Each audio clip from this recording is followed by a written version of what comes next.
Guys welcome വണക്കം. ഇന്നത്തെ ഈ ഒരു വീഡിയോ ചിലപ്പം ഞാൻ ചെയ്ത വീഡിയോകളിൽ ഏറ്റവും വ്യൂസ് കുറയാൻ സാധ്യതയുള്ള ഒരു വീഡിയോ ആണ്. കാരണം അത്രമാത്രം ഈ ഒരു കേരളത്തിൽ അധികമാരും ചർച്ച ചെയ്യാത്തൊരു ഏരിയയിലേക്കാണ് നിങ്ങളെ ഞാൻ കൊണ്ടുപോകാൻ വേണ്ടിയിട്ട് പോകുന്നത്. അതുകൊണ്ട് ചിലപ്പോൾ താല്പര്യമില്ലാത്തവർ ഇപ്പം തന്നെ വച്ചിട്ട് പോവുക. കാരണം ഇത് ഞാൻ സംസാരിക്കുന്നത്, ഇത് കേൾക്കേണ്ടത് പാരൻസ് ആണ്. അതുപോലെ തന്നെ ഇതിൻ്റെ അകത്ത് ചില ഉടായ്പ പരിപാടികളുണ്ട്. ഇത് ഡ്രഗ്സിനെ കുറിച്ചാണ്. നമ്മുടെ എമ്പുരാനിൽ പറയുന്നുണ്ടല്ലോ, നാർക്കോട്ടിക്സ് ഡേർട്ടി ബിസിനസ് അല്ലേ, ആ പരിപാടിയെ കുറിച്ചിട്ടാണ്. ഈ മാധ്യമ പടകളെല്ലാം ഇപ്പം ഇറങ്ങി ഡ്രഗ്സിനെതിരെ പ്രതികരിക്കുമ്പോൾ സത്യം പറയാം നമുക്ക് എല്ലാവർക്കും ആവേശമാണ്. ഈ മാതാപിതാക്കൾക്കും സമൂഹത്തിനും ഒക്കെ ഒരു ഗുഡ് മെസ്സേജാണ് അതിലൂടെ കിട്ടുന്നത്. കൂടുതൽ ആൾക്കാരിന്ന് എന്താ പറയുക, അവരെ പിടിക്കുന്നു, പ്രതികളെ പിടിക്കുന്നു. പല നാട്ടുകാർ തന്നെ കയ്യേറ്റം നടത്തി പോലീസിന് പിടിച്ചു കൊടുക്കുന്നു. സ്വന്തം വീട്ടിൽ നിന്ന് തന്നെ സ്വന്തം മകനെ ഈ ഒരു അമ്മ ഇപ്പോൾ ലേറ്റസ്റ്റ് ആയിട്ട് പോലീസിന് കൈമാറുന്നു. അങ്ങനെ നിരവധി അനവധി. അതുപോലെ തന്നെ വിഷ്ണുപുരം ചന്ദ്രശേഖരൻ, അദ്ദേഹത്തിന്റെ മകൻ ശിവാജി എന്ന പേരുള്ള അദ്ദേഹത്തിന് അതിന്റെ കാര്യവുമായിട്ട് ബന്ധപ്പെട്ട് കേസിൽ പിടിച്ച സമയത്ത് അദ്ദേഹം പറഞ്ഞ കുറച്ച് വാക്കുകളടക്കം നിരവധി അനവധി കാര്യങ്ങൾ. പക്ഷേ കഴിഞ്ഞ ഒരു മാസത്തിന് മുമ്പ് ഈ ഒരു വിഷയമായിട്ട് ബന്ധപ്പെട്ടിട്ട് ഒരു ജേർണലിസ്റ്റ് ഒരു പ്രസ്താവന നടത്തി. ആ പ്രസ്താവന മറ്റൊരു കേരളത്തിലെ പ്രമുഖ മാധ്യമ വ്യവസായിയെ സ്റ്റേജിലിരുത്തി കൊല വിളിച്ചുകൊണ്ടായിരുന്നു. അതിനുശേഷമുണ്ടായ ഈ ഒരു ആർജവത്തിനെ കുറിച്ച് നമ്മൾ ആദ്യം സംസാരിക്കണം. അതിനു മുമ്പ് നിലവിൽ ഈ ഒരു ഡ്രഗ് കേസിനെ കുറിച്ചൊക്കെ സംസാരിക്കുന്ന മാധ്യമങ്ങളടക്കം എല്ലാവരും അറിയേണ്ട ഒരു കാര്യം, ഈ ഒരു സാധനം കഴിഞ്ഞ 2024 ഇതിൻ്റെ ശരാശരി എത്രയായിരുന്നു എന്നുള്ളത് തുടങ്ങി നമുക്ക് അങ്ങോട്ട് വിശദവും വ്യക്തവുമായിട്ട് നോക്കാം. കാരണം ഇത് എനിക്ക് 2 ആൺകുട്ടികൾ വളർന്നു വരുന്നുണ്ട്. ആണോ പെണ്ണോ ആയിക്കോട്ടെ, ഡ്രഗ്സിന് ഇപ്പം ജെൻഡറൊന്നുമില്ല. അപ്പോൾ എനിക്ക് 2 ആൺകുട്ടികൾ വളർന്നു വരുന്നു. നിങ്ങൾ പല ആൾക്കാർക്ക് മക്കളുണ്ടാവും. പക്ഷേ ഇതിൻ്റെ റൂട്ട് കോസ് നമ്മൾ ഇപ്പോഴും മനസ്സിലാക്കിയതാണ് ഇതിൻ്റെ പോക്ക്. ഇതാ നോക്കുക, 2024 the number of cases under the act surged from 5695 5695 2021, 26,619 2022, 30,000 2023, 2024 27,701 എന്നുള്ള രീതിയിലേക്ക് ഈ ഒരു സാധനം ഇങ്ങനെ നാൾക്ക് നാൾ ഇങ്ങനെ വർദ്ധിച്ച് ഇതിന്റെ കേസുകളുടെ എണ്ണം ഉണ്ട്. ഈ ഇത്ര ആയിരക്കണക്കിന് കേസുകൾ നടക്കുന്ന കേരളത്തിൻ്റെ അകത്ത് 4-5 കാര്യങ്ങൾ മാത്രമാണ് നമ്മൾ മാധ്യമങ്ങളോട് അറിയുന്നത്. ഇത് 2024 കാര്യമാണ് ഞാൻ നിങ്ങളുടെ മുമ്പിലേക്ക് ഇപ്പൊ ചൂണ്ടിക്കാണിക്കുന്നത്. അപ്പോഴും ഈ മാധ്യമങ്ങൾ അതൊന്നും സംസാരിച്ചിട്ടില്ല. ആണല്ലോ, സത്യമല്ലേ? ഇതിനെക്കുറിച്ച് പരമ്പരകൾ വന്നോ?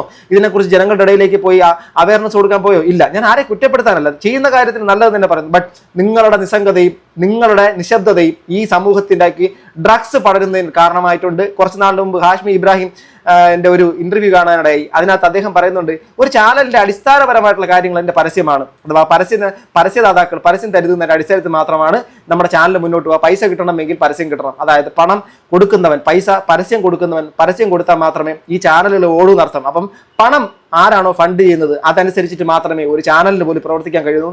ഹാഷ്മി പറഞ്ഞൊരു കാര്യമുണ്ട്. അപ്പോൾ എല്ലാത്തിനും അൾട്ടിമേറ്റ് പണമാണ്. ഡ്രഗ്സിന്റെ മുതലാളിമാരുടെ കയ്യിലേക്ക് ഉള്ളത് പണമാണ്. ഇത്രയും കാലം എന്തുകൊണ്ട് മാധ്യമങ്ങൾ ഇതിനെക്കുറിച്ച് സംസാരിച്ചിട്ടില്ല എന്നുള്ള കാര്യം ഒരു ക്വസ്റ്റ്യൻ മാർക്കായിട്ട് മാത്രം ഞാൻ നിങ്ങളുടെ മുമ്പിലേക്ക് വിട്ടുതരുന്നു. ഇനി ഈ ഒരു മാധ്യമ മുതലാളിയെ ഈ ഒരു ചാനൽ ഫ്ലോറിൽ ഇരുത്തിക്കൊണ്ട്, അഥവാ മറ്റൊരു മാധ്യമ ചർച്ചയ്ക്കിടയിൽ, അഥവാ നമ്മുടെ ഒരു ഫെസ്റ്റിവലിൻ്റെ ഇടയിൽ സംസാരിച്ചൊരു കാര്യമാണ്. അതിലേക്ക് നിങ്ങളെ കൊണ്ടുപോകാം. നിങ്ങൾ അത് കേട്ടതിന് ശേഷം മാത്രം ചിന്തിക്കുക, ഈ ഒരു മാസത്തിന് മുമ്പ് എത്ര ഡ്രഗ് കേസിനെ കുറിച്ച് നമ്മുടെ കേരളത്തിൽ സംസാരിച്ചിട്ടുണ്ട് ഈ മാധ്യമങ്ങൾ എന്നുള്ളത്. ആരെയും കുറ്റപ്പെടുത്താനല്ല, പക്ഷെ നിങ്ങളെയും ചൂണ്ടിക്കാണിക്കുകയാണ്. നിങ്ങൾ സമൂഹത്തിന്റെ തെറ്റുകൾ ചൂണ്ടിക്കാണിക്കുന്നു. നിങ്ങളുടെ പൊള്ളത്തരങ്ങളും കൂടെ സമൂഹം അറിയണമല്ലോ. അതുകൊണ്ട് മാത്രം ഒരു ശ്രമമാണ്. അതോടൊപ്പം തന്നെ ആ അമ്മ പറയുന്നതും അതുപോലെ തന്നെ ആ അച്ഛൻ്റെ കാര്യവും നമുക്ക് കേൾക്കാം. ഏതാണ്ട് ഈ ഒരു സംഭവം നടക്കുന്നത് ഫെബ്രുവരി 7-ാം തീയതി, ഈ ഏതാണ്ട് 1 മന്തിന് മുമ്പ്, ഒരു മാസത്തിന് മുമ്പ് നടന്നിട്ടുള്ള നമ്മുടെ ഫെസ്റ്റിവലുമായിട്ട് ബന്ധപ്പെട്ട് നടന്നിട്ടുള്ള ഒരു ചർച്ചയാണ്. അതിനകത്ത് സംസാരിക്കുന്നേക്കാം. ഒരു സ്റ്റോറി പറയൂ, അങ്ങനെയാണ് താങ്കൾ ഏതൊരു സ്പെഷ്യൽ സ്റ്റോറി പറയൂ, ഒരു ഒറിജിനൽ റിപ്പോർട്ടിംഗ് ഇപ്പൊ പറയൂ. I am challenging you. എനിക്ക് ചെയ്യാൻ പറ്റും. അദ്ദേഹം ഇവിടെ ചലഞ്ച് ചെയ്യുന്നത് ഡ്രഗ്സുമായിട്ട് ബന്ധപ്പെട്ടിട്ട് ഇത്രയും വലിയ കാര്യങ്ങൾ നടക്കുന്നത്, ഓരോ ആൾക്കാരും ഇവിടെ ഡ്രഗ്സ് സപ്ലൈ ചെയ്യുന്നുണ്ട്, ഇതിനെക്കുറിച്ച് നിങ്ങൾ ചെയ്തൊരു സ്റ്റോറി പറയൂ എന്ന് വെല്ലുവിളിക്കുകയാണ്. അദ്ദേഹത്തിന്റെ പേര് R രാജഗോപാൽ എന്നാണ്. ഒരു സീനിയർ ആയിട്ടുള്ള ഒരു പത്രപ്രവർത്തകനാണ്. അദ്ദേഹം ചലഞ്ച് ചെയ്യുകയാണ് ഈ ഫെസ്റ്റിവലിൽ നമ്മുടെ നമ്മുടെ മാധ്യമ മുതലാളിയായിട്ടുള്ള ശ്രീകണ്ഠൻ നായരെ. 24 ചെയ്യാൻ പറ്റുന്നത് നമ്മൾ വളരെ കഠിനമായി ചെയ്തുകൊണ്ടിരിക്കുന്ന ഒരു സമയത്താണ് രാജഗോപാൽ പറയുന്നത് ഏതെങ്കിലും ഒരു മാധ്യമം, കേരളത്തിലെ ഞാൻ മാത്രമല്ല, കേരളത്തിലെ ഏഷ്യാനെറ്റ് ന്യൂസ് ഉൾപ്പെടെ, റിപ്പോർട്ടർ ഉൾപ്പെടെ പല വാർത്താ ചാനലുകളും ഇത് ചർച്ച ചെയ്തിട്ടുണ്ട്. രാജഗോപാൽ ചർച്ചകൾ നടന്നിട്ടുണ്ട്. കേരളത്തിൽ ഇപ്പോൾ സംസ്ഥാനത്ത് ക്രൈം കൂടുന്നു, MDMA കൂടുന്നു, റേപ്പ് കൂടുന്നു, വനിതകൾക്ക് ജെൻഡർ ക്രൈംസ് കൂടുന്നു എന്ന് പറഞ്ഞാൽ അതിന് സൊല്യൂഷൻ പാട്ട് പാടുകയാണോ എന്ന് മാധ്യമങ്ങൾ ആലോചിക്കണം. പാട്ട് കേൾപ്പിക്കുകയാണോ solution? What is the root cause? ഇതിനെക്കുറിച്ച് ഗഹനമായ ഒരു ചർച്ച നമ്മൾ ഇന്ന് വരെ നടത്തിയിട്ടുണ്ട്. Who is behind all this? Where are children getting the money for this? എപ്പോഴെങ്കിലും have you ever blamed parents for this? ഇങ്ങനെയുള്ള കാര്യങ്ങൾ നമ്മൾ ചർച്ച ചെയ്യാൻ തയ്യാർ. നമ്മളെപ്പോഴും വഴിയെ പോകുന്നു. പിണറായി വിജയനെ പള്ളു വിളിക്കുക എന്നുള്ളതാണ് നമ്മുടെ ഇവിടുത്തെ ഏറ്റവും വലിയത്, അല്ലെങ്കിൽ VD സത്യനെ ചീത്ത വിളിക്കുക എന്നുള്ളതാണ് നമ്മുടെ ഇവിടുത്തെ ഏറ്റവും വലിയ എൻ്റർടൈൻമെൻറ്റ്. പക്ഷെ നമ്മൾ പലപ്പോഴും വളരെ ഗഹനമായ കാര്യങ്ങൾ, വളരെ ദാരുണമായ ഒരു ആത്മഹത്യ അടുത്ത ഒരു ഉദ്യോഗസ്ഥൻ നടത്തുന്നു. നമ്മളിവിടെ ചെയ്തത് എന്താണ്? അതിന് തീർച്ചയായിട്ടും നിരുത്തരപരമായ രീതിയിൽ ഇദ്ദേഹം ചോദിക്കുന്ന ചോദ്യങ്ങൾ കാര്യമാത്രം പ്രസക്തമാണ്. ഇതിനകത്ത് ഡ്രഗ്സിന്റെ മുതലാളിമാർ ഇവിടെ കൊണ്ടുപോയി ഡ്രഗ്സ് സപ്ലൈ ചെയ്യുന്ന കാര്യമായിട്ട് ബന്ധപ്പെട്ടിട്ട് ഡയറക്റ്റായിട്ട് പുള്ളിക്കാരനോട് ചോദിക്കുന്നു. ഇത് ഒരു മാസത്തിന് മുമ്പാണ്, ഞാൻ അന്നേ ഈ ഒരു ന്യൂസ് നോട്ട് ചെയ്തുകൊണ്ട് മാത്രം എനിക്ക് പെട്ടെന്ന് ഓർമ്മ വന്നത്. ഇദ്ദേഹം ഈ ഒരു വേദിയിൽ വെച്ച് പബ്ലിക്കായിട്ട് ഈ ഒരു ചോദ്യം ചോദിച്ചതിന് ശേഷം മാത്രമാണ് ഇവിടുത്തെ മാധ്യമങ്ങൾ അഫാൻ കേസും വന്നതിന് ശേഷം മൊത്തത്തിൽ അങ്ങ് ഇറങ്ങി ഇവിടെ മാധ്യമ പടകൾ തന്നെ ഇറങ്ങിയിട്ട് ഈ ഡ്രഗ്സിനെതിരെ ഒരു സംഭവം വന്നു. ഞാൻ അവരെ കുറ്റപ്പെടുത്തിക്കൊണ്ട് ചോദിക്കുന്നതല്ല, ഈ ഒരു കാര്യം ഇതിന് മുമ്പേ ഇല്ലേ.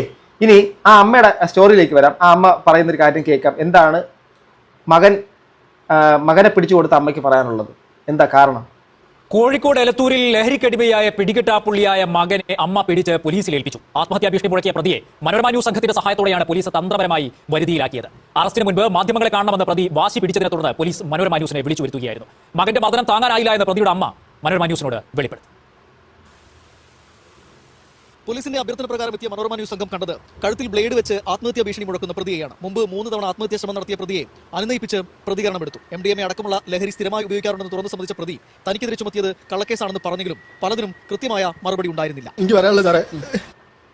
ഞാനൊരു കാര്യം കൂടി ചോദിക്കട്ടെ, ഇതിനിടയിൽ കൂടെ തന്നെ ചോദിച്ചു പോകണം. എനിക്ക് അതാ പറയുന്നത്, ഈ ഒരു വീഡിയോ ചിലപ്പോൾ നിങ്ങൾക്ക് ഭയങ്കരമായിട്ട് ഇഷ്ടപ്പെടണമെന്നില്ല. പക്ഷേ എനിക്ക് ആരും ഇഷ്ടപ്പെടുത്താനല്ല ഈ വീഡിയോ. ഞാനൊരു പാരന്റ് എന്നുള്ള നിലയ്ക്കാണ് ചോദിക്കുന്നത്. MDMA എന്നുള്ളൊരു കാര്യം നമ്മൾ എത്ര കാലമായി കേൾക്കാൻ തുടങ്ങിയിട്ട്? ഒരുപാട് കാലമായോ? ഇല്ല. നമ്മൾ മദ്യം എന്നുള്ള കാര്യം കുറെ കാലം കൊണ്ട്, ചാരായം, മദ്യം, പിന്നെ ലിക്കർ, വിദേശ മദ്യം എന്നൊക്കെ പറഞ്ഞ് പലത്, ബിയർ, മറ്റേത് സ്കോച്ച്, വിസ്കി, റം കേൾക്കാറുണ്ട്. ഈ MDMA നമ്മൾ ഈ അടുത്ത കാലത്തായിട്ടാണല്ലോ രാസലഹരി എന്നുള്ള പേരിൽ നമ്മൾ കേൾക്കാൻ തുടങ്ങിയിട്ടുള്ളത്. ഈ രാസലഹരി എന്നുള്ളൊരു കാര്യം ഈ അടുത്ത കാലത്ത് ഭയങ്കരമായിട്ട് നമ്മളത് കൂടുന്നതായിട്ട് കാണുന്നുണ്ട്. ഇതിന്റെ പിന്നിൽ വേറൊരു ചെറിയൊരു കാര്യം നിങ്ങളോട് ചോദിച്ചോട്ടെ. അതായത് നമ്മുടെ എല്ലാ ഈ മദ്യഷാപ്പുകളും നേരത്തെക്കാട്ടിൽ എണ്ണം കൂട്ടി തുറന്നു വെച്ചിട്ട് മദ്യം വിൽക്കുന്നു. ഓക്കെ, മദ്യം പൂർണ്ണമായിട്ട് നിർത്തിക്കഴിഞ്ഞാൽ ഇവിടെ സാമൂഹിക ഒരു അരാജകത്വം ഉണ്ടാവുകയും ഈ മദ്യത്തിന്റെ ഇത് കാരണം പണ്ടത്തെ പോലത്തെ നമ്മുടെ ദുരന്തങ്ങൾ ഉണ്ടാവും, മദ്യ ദുരന്തങ്ങൾ ഉണ്ടാവാൻ സാധ്യതയുണ്ട്. സത്യമാണത്, അതൊരു കാരണമാണ്. എന്നാൽ മദ്യം എന്നുള്ളൊരു കാര്യം ലൈറ്റ് ആയിട്ടുള്ളൊരു നിരന്തരമായിട്ട് യൂസ് ചെയ്ത് കഴിഞ്ഞാൽ ഒരാളെ കൊല്ലുന്നത് തന്നെയാണ്. എന്നാൽ ഈ MDMA എന്നുള്ള കാര്യം കുറച്ച് ദിവസം കണ്ടിന്യൂസ് ആയിട്ട് യൂസ് ചെയ്താൽ ആളെ തന്നെ കൊല്ലും. ഒരു സമയത്ത് ഇച്ചിരി പോലെ കൂടിപ്പോയാൽ ആൾ തട്ടിപ്പോകും. അപ്പം അങ്ങനെയുള്ളൊരു സാധനം നമ്മുടെ ഇടയിലേക്ക് വന്നു. കുറച്ച് നാൾ ഇതിപ്പോൾ നമ്മുടെ ഈ മദ്യം അടിച്ചുകൊണ്ട് പോകുന്നതിൻ്റെ, റോഡിൽ കൂടെ പോകുന്ന വാഹനം ഓടിച്ചുകൊണ്ട് പോകുന്നതിൻ്റെ പോലീസ് പിടിക്കുന്നത്, നിരന്തരമായിട്ട് പെറ്റിയടിക്കുന്നത്, ഫൈൻ അടിക്കുന്നത് നമ്മൾ കാണുന്നുണ്ട്. ഈ യുവതലമുറ അല്ലെങ്കിൽ ഈ പറഞ്ഞ ഈ മദ്യം അടിക്കുന്ന ആൾക്കാർ അല്ലെങ്കിൽ മദ്യം ഉപയോഗിച്ചിട്ട് ഇങ്ങനെ വാഹനം ഓടിക്കുന്നത് എല്ലാം തെറ്റാണ് കേട്ടോ, നിയമപരമായി തെറ്റാണ്. ഇങ്ങനെയുള്ള ആൾക്കാർ എങ്ങനെയാണ് ഈ വളഞ്ഞ വഴിയിലേക്ക് അഥവാ ഈ പറയുന്ന ഈ സിന്തറ്റിക് ഡ്രഗ്സിന്റെ പുറകെ പോകുന്നറിയാമോ? ഇവരെ പോലീസ് പിടിക്കാതിരിക്കാനുള്ള ഒരു ഉപായം എന്താ? പോലീസ് ഇങ്ങനെ വെച്ചിട്ട് ഊതിപ്പിക്കുക, അല്ലെങ്കിൽ പോലീസ് പിടിച്ചുകൊണ്ട് പോകും. അതുകൊണ്ട് എന്ത് ചെയ്യുക? എത്രയോ ആൾക്കാർ അങ്ങനെ പോയിട്ടുണ്ടെന്നറിയോ? സത്യസന്ധമായിട്ട് പറയാം, പല ആൾക്കാരും അവർക്ക് ഈ മണം പുറത്തു വരാതിരിക്കാൻ കൂടുതൽ നേരം കിക്ക് കിട്ടുന്ന സാധനത്തിന്റെ പുറകെ പോയി. പോലീസ് പതിയിരുന്ന് പിടിക്കുന്നതിനെക്കാട്ടിലും ഇവർക്ക് എന്തറിയാമോ? ഈ ഒരു സാധനത്തിന്റെ മണവും ഇല്ല, ഒന്നുമില്ല, എന്നാൽ ബോധവും ഇല്ല, അങ്ങനെ നടക്കും. ഓക്കെ, അങ്ങനെയും സത്യം പറഞ്ഞ നമ്മുടെ നിയമ സംവിധാനവും അടക്കം ഈ ഒരു കാര്യത്തിനെ കുറിച്ച് ചിന്തിച്ചാൽ മാത്രമേ ഈ ഒരു കാര്യത്തിൽ നിന്ന് പൂർണ്ണമായിട്ട് ഇത് പിഴുതെറിയാൻ കഴിയുള്ളൂ. ഈ യുവതലമുറ വഴിതെറ്റുന്നു എന്ന് പറയുമ്പോൾ വഴിതെറ്റാനുള്ള കാരണം സ്വന്തം വീട്ടുകാരോ ചുറ്റുമുള്ള കൂട്ടുകാരോ മാത്രമല്ല, നമ്മുടെ സമൂഹവും നമ്മുടെ നിയമവും നമ്മുടെ നിയമവ്യവസ്ഥയും മാധ്യമങ്ങളും അതോടൊപ്പം തന്നെ ഇവിടുത്തെ ഈ രാജ്യത്തിനെയും നാടിനെയും ഒക്കെ ഭരിക്കുന്നവരെല്ലാത്തിൻ്റെ ഇതിന്റെ ഉത്തരവാദികൾ തന്നെയാണ്.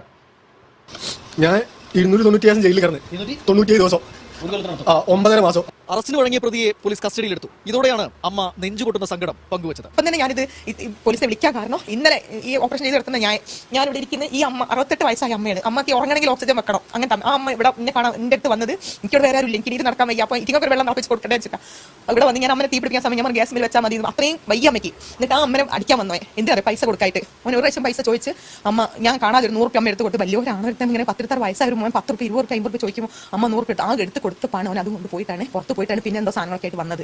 പുറത്ത് പോയിട്ട് പിന്നെ ഇന്നലെ ഞാൻ ഒക്കെ അമ്മനോട് പൈസ ചോദിച്ചു, അമ്മ കൊടുത്തില്ല. അമ്മ ഞാൻ കാണാതെയും ചോദിച്ചു, എന്നെ കേൾക്കാൻ ചോദിച്ചു, എന്നോട് ചോദിച്ചു, ഞാൻ പറഞ്ഞില്ല 10 പൈസ ഞാൻ തരൂല എന്ന് പറഞ്ഞു. അപ്പോൾ ഞാൻ പിന്നെ എൻ്റെ ഹോട്ട്സ്പോട്ട് ഓൺ ആക്കിയിട്ട് ഓരോരുത്തരെങ്ങനെ ഈ മദ്യമായിക്കോട്ടെ, ഈ പറയുന്ന ഡ്രഗ്സ് ആയിക്കോട്ടെ, ഞാൻ സത്യസന്ധമായിട്ട് തുറന്നു പറയട്ടെ, ഈ ഒരു സാധനം ഈ കാണുന്ന പുതിയ തലമുറയിൽപ്പെട്ട കുട്ടികളോട് ഞാൻ പറയുന്നത്, നിങ്ങൾ ഒരിക്കൽ പോലും ഈ സാധനത്തിന്റെ പുറകെ പോകരുത്. നിങ്ങളുടെ ജീവിതം കോഞ്ഞയാട്ടി ആയി പോകും എന്നുള്ളൊരു കാര്യം ഞാൻ ഉറപ്പിച്ച് തന്നെ പറയാം.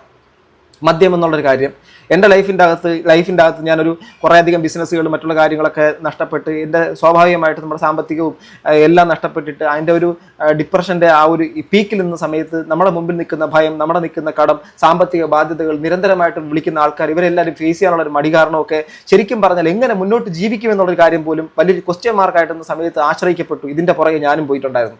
അതിനുശേഷം നടന്ന എൻ്റെ ലൈഫിൻ്റെ അകത്ത് നടന്നിട്ടുള്ള ഒരു തരത്തിലുള്ള ഇരുണ്ട കാലഘട്ടം ഞാൻ ഇപ്പോഴും ഓർക്കാൻ പോലും ആഗ്രഹിക്കാത്ത ഒരുമാതിരി ഹോണ്ടിങ് ആയിട്ടുള്ള ഒരു കാലഘട്ടം എന്ന് ഞാൻ പറയും. കാരണം അതിൻ്റെ പുറകെ, അഥവാ ഈ മദ്യം എന്നുള്ള സാധനം മാത്രമാണ്, ഈ മദ്യത്തിൻ്റെ പുറകെ മാത്രം പോയി ഞാൻ എൻ്റെ നശിപ്പിച്ച കുറേ കാലം, എൻ്റെ ആരോഗ്യം ഇങ്ങനെ കുറേ എൻ്റെ പ്രശ്നങ്ങളോടെ മാറാതെ അവിടെ നിൽക്കുമ്പോഴും ഞാൻ ശരിക്കും പറഞ്ഞ് ഇതിൽ തന്നെ അങ്ങ് ലയിച്ച് കിടക്കുകയായിരുന്നു. അപ്പോൾ ഈ മദ്യത്തിൽ ഇങ്ങനെ ആയിരുന്നുവെങ്കിൽ ഈ പറഞ്ഞ ഡ്രഗ്സിൻ്റെ അകത്ത് നിൽക്കുന്ന ആൾക്കാരുടെ സ്വഭാവം എന്തായിരിക്കുന്നത്? അതിനുശേഷം ഒരു സുപ്രഭാതത്തിലെടുത്ത തീരുമാനമാണ് എന്നേക്കുമായിട്ട് ഈ മദ്യം എന്നുള്ളൊരു കാര്യം ജീവിതത്തിൽ തന്നെ ഒഴിവാക്കുക എന്നതാണ്. ആ തീരുമാനം എൻ്റെ ജീവിതത്തിൽ തന്നെ മാറ്റം വരുത്തിയെന്ന് വെച്ചാൽ വലിയൊരു മാറ്റം വരുത്തിയത്. ഞാൻ അതുകൊണ്ട് പറയുന്നു, ഒരിക്കലും മദ്യം എന്നുള്ളൊരു കാര്യം നിങ്ങൾക്കൊരു സുഖമല്ല. മദ്യത്തിൽ നിങ്ങൾക്ക് കിട്ടുന്ന ഒന്നും കിട്ടത്തില്ല. നിങ്ങൾക്ക് തോന്നുന്നതാണ് താൽക്കാലികമായിട്ട് നിങ്ങൾക്ക് കിട്ടുന്ന ഒരു സുഖമാണെങ്കിൽ അടുത്ത ദിവസം രാവിലെ എണീക്കുന്ന സമയത്തുള്ള ഹാങ് ഓവറും അതിനുശേഷം നിങ്ങൾക്ക് ഒരു ചടപ്പും അതിനുശേഷം വീണ്ടും ഒരു 10 അടിച്ചാൽ അല്ലെങ്കിൽ ഒരു 30 അടിച്ചാൽ അല്ലെങ്കിൽ ഒരു 60 അടിച്ചാൽ മാത്രം കിട്ടുന്ന സുഖവും അതിനുശേഷം നിങ്ങൾക്ക് തേരാപ്പാര നടക്കാൻ തോന്നുന്ന ഒരു സാഹചര്യം, ഇതെല്ലാം ഒരു ഒളിച്ചോട്ടം മാത്രമാണ്. അല്ലാതെ ഒരു തരത്തിലും ഈ മദ്യം എന്നുള്ളതോ ഈ സാധനങ്ങളോ കൊണ്ടുകൊണ്ട് ഒരു തരത്തിലുള്ള എൻജോയ്മെന്റ് നിങ്ങൾക്ക് കിട്ടാൻ വേണ്ടിയിട്ട് പോകുന്നില്ല. അതിനെക്കാട്ടി എത്രയോ എൻജോയ്മെന്റ് ആണ് യാത്രകൾ, അതിനെക്കാട്ടി എത്രയും നല്ല എൻജോയ്മെന്റ് ആണ് സ്ഥലങ്ങൾ കാണുക, അതുപോലെ തന്നെ എത്രയും നല്ല എൻജോയ്മെന്റ് ആണ് നല്ല ഭക്ഷണം കഴിക്കുക, നല്ല ആൾക്കാരുമായിട്ട് പല സ്ഥലങ്ങളിലേക്കും പോവുക. ഇങ്ങനെയൊക്കെയുള്ള കാര്യങ്ങൾ നമ്മുടെ കുടുംബത്തോടൊപ്പം കുറച്ചു നേരം നമ്മൾ ഈ ഫോണൊക്കെ മാറ്റി വെച്ച് ചിലവാക്കുക. ഇങ്ങനെയുള്ള പല കാര്യങ്ങളും ഈ ലഹരിയെ ആക്കി മാറ്റിയാൽ നമ്മുടെ ജീവിതത്തിന് മറ്റൊരു ലഹരിയുടെ ആവശ്യം വരത്തില്ല. പക്ഷെ അത് പഠിപ്പിക്കേണ്ട വിദ്യാലയങ്ങളിൽ നിന്ന് തുടങ്ങേണ്ട കാര്യങ്ങളാണ്. ഈ മദ്യവും ഈ പറഞ്ഞ മയക്കുമരുന്നും ഒക്കെ ഉപയോഗിക്കാതിരിക്കാൻ വേണ്ടിയിട്ട് തലമുറയെ പരുവപ്പെടുത്തേണ്ടത് വിദ്യാലയങ്ങളും ക്ലാസ് റൂമുകളുമാണ്. ആ ക്ലാസ് റൂമുകളിൽ നിന്ന് കുട്ടികളെ ആ തരത്തിലേക്ക് വളർത്താത്തതിന്റെ ഏറ്റവും വലിയ പരിണിത ഫലമാണ് റീസെന്റ് കണ്ടുകൊണ്ടിരിക്കുന്നത്. മുൻകാലങ്ങളിൽ അത് കുറവായിരുന്നു എന്നല്ല, എന്നാൽ ഇനിയുള്ള കാലത്ത് അത് കൂടിക്കൊണ്ടുവരുന്ന സമയത്ത് നമ്മൾ തടയിടാൻ വേണ്ടിയിട്ട് തുടക്കം നമ്മുടെ ക്ലാസ് റൂമുകൾ മുതൽ നമ്മുടെ അധ്യാപകരും അതുപോലെ തന്നെ സമൂഹവും. പണ്ടൊക്കെ ലൈബ്രറികൾ ഉണ്ടായിരുന്നു, പണ്ടൊക്കെ വായനശാലകൾ ഉണ്ടായിരുന്നു, പണ്ടൊക്കെ കവിതകളുടെ കൂട്ടം ഉണ്ടായിരുന്നു, കലാസമിതികൾ ഉണ്ടായിരുന്നു. ഇന്ന് എത്ര സ്ഥലങ്ങളിലുണ്ട്. അതുകൊണ്ട് അങ്ങനെയുള്ള പരിപാടികളൊക്കെ നമ്മുടെ സമൂഹത്തിന് ലൈബ്രറികളും മറ്റുള്ള പല പരിപാടികൾ പിന്നോട്ട് പോകുമ്പോൾ ഈ ഒരു നാനോ കുടുംബത്തിൻ്റെ അകത്ത് ഒരു വീട്ടിൻ്റെ ഉൾമുറിക്കകത്ത് മാത്രം താമസിക്കുന്ന ഒരു കുട്ടിയെ സംബന്ധിച്ചിടത്തോളം അവൻ്റെ ഏറ്റവും വലിയ ആശ്രയം അവൻ്റെ മൊബൈൽ ഫോണാണ്. പിന്നെ അവൻ്റെ ചുറ്റുപാടുള്ള അവൻ്റെ ഏറ്റവും കൂട്ടുകാരാണ്. ഈ കൂട്ടുകാരുടെയും വീട്ടുകാരുടെയും എല്ലാ കാര്യങ്ങളും എന്ന് വെച്ചാൽ ഈ കൂട്ടുകാരും വീട്ടുകാരും തമ്മിൽ അകൽച്ചയിലാണ്. അല്ലെങ്കിൽ വീട്ടുകാർ ഫോണിൻ്റെ പുറകെ അല്ലെങ്കിൽ ജോലിയുടെ പുറകെ പണം ഉണ്ടാക്കുന്നതിൻ്റെ പുറകെയാണ്. കുട്ടികളെ ഇവർക്ക് ശ്രദ്ധിക്കാൻ സമയമില്ല. ആ കുട്ടികൾ പല വഴിക്കും പോകും, അവരുടെ സുഖത്തിന്റെ പുറകെ പോകും. ആ സുഖം കിട്ടിക്കഴിഞ്ഞാൽ അവർ ചിലപ്പോൾ പിന്നീട് ആരെന്ന് തിരിച്ചറിയാതെ സ്വന്തം വീട്ടുകാരുടെ തലയിൽ തന്നെ കൈവയ്ക്കും, ബാളോങ്ങും. അതാണ് ഇവിടെ കണ്ടുകൊണ്ടിരിക്കുന്നത്. ഓന്റെ ആൾക്കാരൊക്കെ അങ്ങനെയാണോ?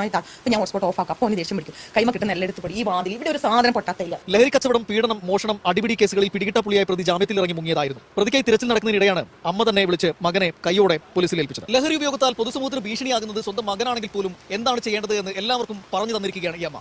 ഇതുപോലെ സീരിയസ്ലി ഞാൻ പറയാം, ഈ ഒരു അമ്മയ്ക്ക് ഒരു ബിഗ് ഹാറ്റ്സ് ഓഫ്. കാരണം ഇതുപോലത്തെ എത്ര അമ്മമാർ നമ്മുടെ സമൂഹത്തിനകത്ത് ഉണ്ടാവുമെന്ന് അറിയത്തില്ല. കാരണം എല്ലാവർക്കും കാക്കയ്ക്കും തൻകുഞ്ഞു എന്ന് പറയുന്ന പോലെ നമ്മളെല്ലാവരും നമ്മുടെ കുട്ടികൾ ചെയ്യുന്ന ചില തെറ്റുകളെ ചെറിയ തെറ്റുകളെന്ന് പറഞ്ഞുകൊണ്ട് നമ്മൾ പോട്ടെ ശരിയാവുമെന്ന് പറഞ്ഞുകൊണ്ട് നമ്മൾ അവരെ അവർ അന്ന് നമ്മൾ സപ്പോർട്ട് ചെയ്ത് തുടങ്ങിക്കഴിഞ്ഞാൽ അവർ ചെറുതിൽ നിന്നും വലുതിൽ നിന്നും ഭീകരമായ വലുത് പിന്നെ നമുക്ക് ഒരിക്കലും തിരുത്താൻ പറ്റാത്ത രീതിയിലേക്ക് വളരും. അതുകൊണ്ട് തുടക്കത്തിലെ നമ്മുടെ കുട്ടികളെ നമ്മുടെ സുഹൃത്തുക്കളായിട്ട് വളർത്തുക. ഞാൻ എപ്പോഴും പറയുന്നൊരു കാര്യമാണ്, സുഹൃത്തുക്കളായിട്ട് വളർത്തുക. അവരുടെ തെറ്റുകൾ കണ്ടാൽ അവിടെ യാതൊരു തരത്തിലും ഇതില്ലാതെ ഒരു നീക്കുപോക്കുമില്ലാതെ അത് തടയുക. അത് പിന്നെ അവൻ ആവർത്തിക്കാതിരിക്കാൻ, അവനോ അവളോ ആവർത്തിക്കാതിരിക്കുന്ന രീതിയിലേക്കുള്ള കാര്യങ്ങൾ ചെയ്തിട്ടില്ല എങ്കിൽ നമ്മുടെ കുട്ടികളും സാമൂഹിക ദ്രോഹികളായിട്ട് മാറാനുള്ള സാധ്യതയുണ്ട്. നമ്മുടെ കുട്ടികളാണ് ഇപ്പം ഈ സമൂഹത്തിൽ തീവ്രവാദം ചെയ്തവർ, തീവ്രവാദികൾ, അതുപോലെ തന്നെ ഈ മയക്കുമരുന്ന്, ഡ്രഗ്സ്, ഇതെല്ലാം ഒരു അമ്മയുടെ ഗർഭപാത്രത്തിന് പുറത്തു വന്നവരല്ലേ. ഇവരിങ്ങനെ ആയതിന്റെ പിന്നിൽ കുടുംബത്തിനും ഒരു പങ്കുണ്ടാവും. കുടുംബത്തിന്റെ അകത്തും സമൂഹത്തിന്റെ അകത്തും നീതിന്യായ വ്യവസ്ഥിതിക്കകത്തും നിയമപാലകരടക്കമുള്ള എല്ലാ സിസ്റ്റം, അതുപോലെ തന്നെ ഈ ഒരു മാധ്യമ വർഗമടക്കം ഇതിനകത്ത് ഇടപെട്ടാൽ മാത്രമേ നമുക്കൊരു പരിധി വരെ ഇതിനെ തടയിടാൻ വേണ്ടിയിട്ട് കഴിഞ്ഞില്ല. നല്ലവരും മോശമായിട്ടുള്ളവരും ഒരുപാട് ആളുകൾ ഈ ലഹരിക്ക് അടിമയായിരിക്കുന്നു. എൻ്റെ മോൻ ഇതിപ്പോൾ വിഷ്ണുപുരം ചന്ദ്രശേഖരൻ കുറച്ച് നാളിന് മുമ്പ്, അതായത് ഒരു 3 ആഴ്ചയ്ക്ക് മുമ്പ് അദ്ദേഹത്തിന്റെ മകൻ ഈ ലഹരി കേസുമായിട്ട് ബന്ധപ്പെട്ടിട്ട് പിടിയിലാവുന്നു. ആ ഒരു പിടിയിലായതിനെ തുടർന്ന് അദ്ദേഹത്തിൻ്റെ ഒരു ചർച്ചയ്ക്കകത്ത് അദ്ദേഹം തൻ്റെ മകൻ ചെയ്ത തെറ്റിനെ ഒരിക്കലും ന്യായീകരിക്കുകയോ പുള്ളിക്ക് വേണ്ടി വാദിക്കുകയോ ചെയ്തിട്ടില്ല. തെറ്റാണ് എന്ന് തന്നെയാണ് സമൂഹത്തിൻ്റെ പറയുന്നത്. ഇങ്ങനെയൊക്കെ വേണം. നമുക്ക് പലതരത്തിൽ ആശയപരമായി, നമുക്ക് രാഷ്ട്രീയപരമായിട്ട് പല വ്യക്തികളോടും വിയോജിപ്പുണ്ടാകും. അത് ആശയം മാത്രമാണ്, വ്യക്തിപരമല്ല. അങ്ങനെ ഇരിക്കെ അവർ സമൂഹത്തിന് കൊടുക്കുന്ന ഒരു ഗുഡ് മെസ്സേജ്, ഇന്ന രാഷ്ട്രീയ പാർട്ടി നമ്മൾ വിശ്വസിക്കുന്നുവെങ്കിൽ മറ്റു രാഷ്ട്രീയ പാർട്ടിക്കാരൻ പറയുന്ന ഒരു നല്ല മെസ്സേജ് നമ്മൾ കാണാതിരിക്കുന്നെങ്കിൽ നമ്മുടെ തലയ്ക്കകത്തുനിന്ന് പ്രശ്നമുണ്ട്.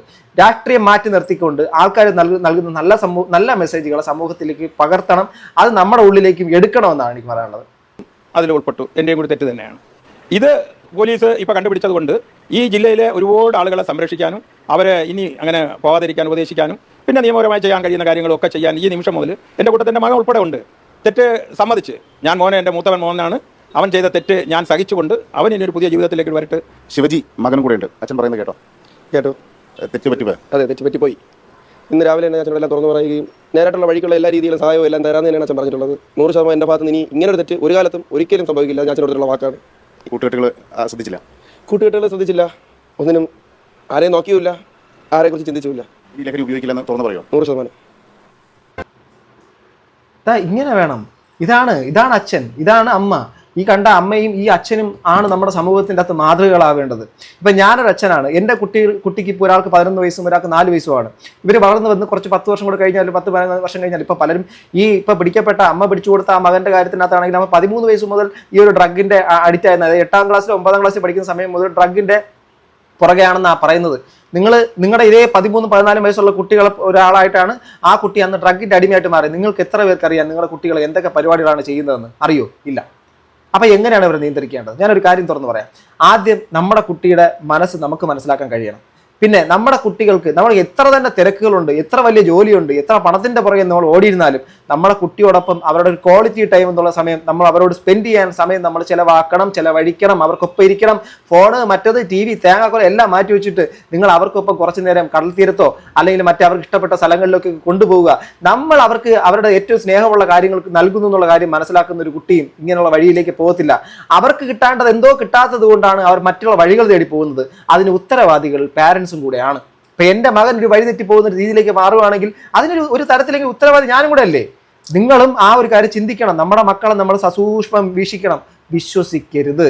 ആദ്യം ചെയ്യേണ്ടത് നമ്മുടെ കുട്ടികളെ വിശ്വസിക്കാതിരിക്കുക എന്നുള്ളതാണ്. വിശ്വസിക്കാതിരിക്കുക എന്ന് പറഞ്ഞാൽ അവർക്ക് മേൽ നമ്മൾ കൊടിയ പീഡനങ്ങൾ ചെയ്യുക എന്നല്ല. വിശ്വസിക്കരുത് എന്ന് പറഞ്ഞാൽ അവർ പറയുന്നതെല്ലാം കണ്ണുമടച്ച് വിശ്വസിക്കാതിരിക്കുക. അവരുടെ കാര്യങ്ങൾ നിരീക്ഷിക്കുക. അവരെന്തൊക്കെ ഡേ ടു ഡേ ആക്ടിവിറ്റീസ് ചെയ്യുന്നു ശ്രദ്ധിക്കുക.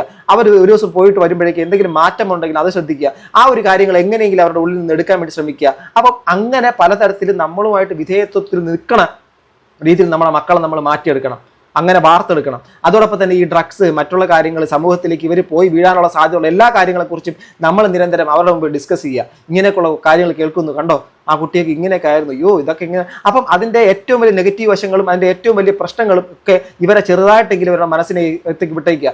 കുഞ്ഞുനാളിൽ കുട്ടികളോട് ഇത് ഇപ്പോൾ ഉവ്വാവ് വരുന്നും അല്ലെങ്കിൽ പ്രേതം വരുന്നും അല്ല മറ്റേതൊന്ന് പിടിച്ചുകൊണ്ട് പൂച്ചാണ്ടി വരും എന്നൊക്കെ പറഞ്ഞ് പേടിപ്പിക്കുന്ന ചില ഘടകങ്ങൾ കുറേ വർഷങ്ങൾ കഴിഞ്ഞിരുന്നാലും അവർക്ക് ഭയമായിട്ട് നിലനിൽക്കുന്നുവെങ്കിൽ ഇതിനൊരു ഭയമായിട്ട് മാറ്റാൻ നമുക്കിപ്പോഴേ കഴിഞ്ഞാൽ നമ്മളൊരു തലമുറയിൽപ്പെട്ട കുട്ടികൾ പിന്നീട് അങ്ങോട്ട് പോകുമ്പോഴേക്കും നമുക്ക് അവരെ രക്ഷപ്പെടുത്താൻ വേണ്ടി പറ്റും. കൈവിട്ട് പോയതിന് ശേഷം കൈകാലിട്ടടിച്ച് നിലവിളിച്ചിട്ട് ഒരു കാര്യമില്ല.